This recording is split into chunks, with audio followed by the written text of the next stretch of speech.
Hello, I'm Russell Brand. This is the Trews. You don't know nothing about banking because you've not been educated properly. I know very little about banking except what I learned from a letter from that man who wanted some paella. That's why I've got Max Keiser with me now. He's going to understand what banking actually is. I think just on a high street level, Max, so don't get too heavy. Hit me! Max, high street bank scandals are always in the news. For example, RBS gave executives 5.5 million in allowances to sidestep the banker's bonus cap. Tell me, why are these banking scandals always happening? Give us a bit of an overview, will you? Well, every time the regulators try to curb excessive banking behavior, the banks come up with ways to bypass any new regulations. In this case, they were supposed to get a salary cap. They figured out a way to bypass that. And the government is basically powerless to stop bankers because the bankers have lobbied their way into the power structure so thoroughly that there's absolutely nothing the government can do to stop them. This is amazing. RBS bankers also walked free over 3 million fraud. And what is the Libor rigging scandal that Barclays and RBS were involved in? What is Libor?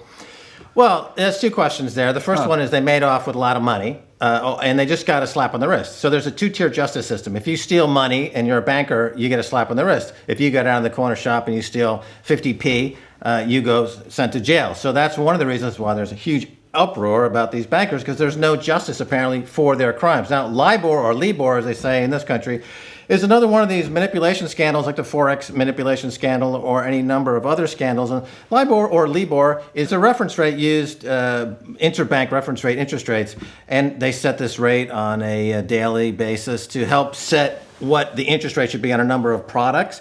And if you have trade on inside information, that's the heart of the LIBOR scandal, is that bankers who know what the rate's going to be, they put trades on ahead of this information and they profit from insider trading. This is an insider trading scandal. They've got inside information and they're making bets on that inside information. That's right. But why do we love banks so much? It must be because of their gorgeous adverts. Let's just have a quick look at an RBS commercial. It's one small step for man. Into a bank that welcomes Captain Starlight and his savings. Look at that, they're acting like they've got a good sense of humour. They're using a Scottish voiceover. They're embracing children dressed as an astronaut. It's a slubbish sort of a Seth Rogen style dad has been brought in to personalise them. They're using an Asian bank teller. There's no trick they won't pull to make them seem nice and likeable. Why do they have to work so hard to seem nice and likeable and normal? Well, in the case of RBS, they were caught laundering money for Hamas, which is oh my God! The government says it's a terrorist. They laundered it. Yeah, the government says that Hamas is a terrorist organization. Our HSBC was caught laundering money for Hezbollah, aside from also Mexican drug cartels. So they have to work extra hard to try to overcome the terrorism that they are financing with this propaganda piece and these advertisements. A bank that's never far from your mitten tips. But remember, RBS is a majority owned by the UK public, and yet they still go on and commit any number of financial frauds and crimes, and there seems to be no way to stop them from doing it. So these ads are really a spit in the face, because not only are the UK underwriting their fraud, but they have to watch these ridiculous ads that make fraud look cute. They're making the fraud look cute. It is a spit in the face. We actually are funding this expensive advert. Well, this little squirrel. This little squirrel here is actually the only thing collateralizing the bank of RBS. You open the vault and you say, well, you claim to be a multi-billion-pound institution. Prove it. And they'll open the vault and there's a little squirrel. A bank you can speak to live on web chat 24 hours a day. A bank that has an emergency cash service. Do you see it sort of like, as well, it's trying to embrace that in life there's little foibles that happen, little slip-ups. Oh, your dog might yank you while you're walking in the park. You might leave your bag on top of a cab. We can all make mistakes. We might inadvertently steal trillions of dollars of public money. Right. You have to keep in mind that when RBS and these other banks are involved in LIBOR manipulation or Forex manipulation, or it's a concerted collusion amongst other banks. They're involved in a syndicate or a cartel behavior to rig markets. So they're acting in ways that are completely undermining the general good and ripping people off blind, including the government. This is unbelievable, Max, that we're using this. When you've got money in a bank like me, say I've got, I don't know, 10 grand in a bank, what happens to that 10 grand? Well, first of all, you don't own that money. Once you put the money in the bank, it's owned by the bank. They've took it. They have legal possession of the bank. And they've changed laws now so that if the bank goes bankrupt, your deposit is now at the end of the list in terms of creditors. This is something that Jamie Dimon just passed in America, to make deposits now that you put in the bank behind his derivatives trading. So they'll give you that back when they give everyone else stuff back? Well, they use your money to bet on the world derivatives market and make incredibly speculative bets. And when those bets go bad, they just simply take your deposits. It's a brilliant system. And then the government bails them out. And then the government bails them out. It's brilliant. They've got it all sewn up. For those OMG moments. A bank that really doesn't mind if you come as you are.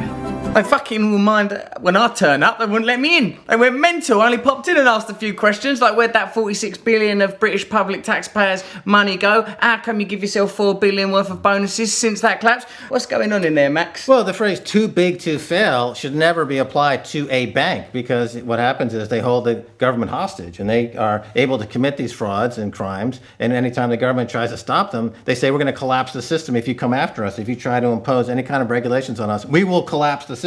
We'll crash the markets. So really, the UK economy is being held hostage by a group of psychotic bankers, like RBS, amongst the others.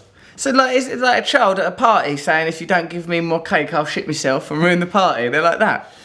That's why they dress up in these party outfits, to kind of communicate this, outlandish child at the party who will threaten to shit themselves if you don't give them more cake. And they always want more cake. They're insatiable. They'll never have enough cake. They always want more cake. When I was in that bank, RBS, in there, I felt this feeling that like their security was an overreaction, and it made me feel that something really sneaky and sly and dodgy was going on in there, Max. Like, I seriously thought, like, oh, it's a bit of an overreaction. I'm only old Russ. I'm clearly not a terrorist. If I was, they'd let me use their banking system. Like, why did I feel that feeling? Well, clearly they're quite nervous. Why, though? They're looking over Is their there shoulder. stuff going on in because there? Because people are understanding what the role the bankers are playing in all this mess. You know, they assume that they had a benign interest in all that, but no, they're really involved in creating the problems, and so naturally they're getting nervous. The Royal Bank of Scotland. Whenever you need us, we're here for you. Oh, thanks, guys. See as how we own you. So you should be. We pay for you. Without us, there is no you. So what should we do to avoid being involved in the skullduggery of organisations like RBS, Max?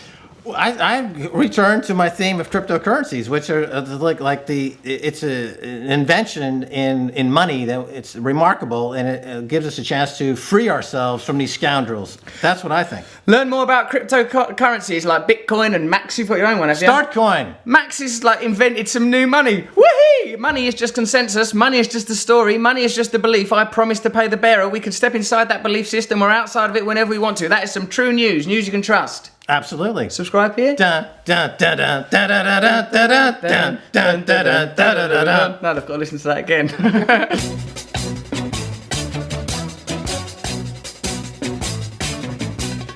Nose is a tool that is abused to fool you and to leave you scared and confused. Trews is like the nose. If the nose was true, I want some Trews. Let's have some Trews.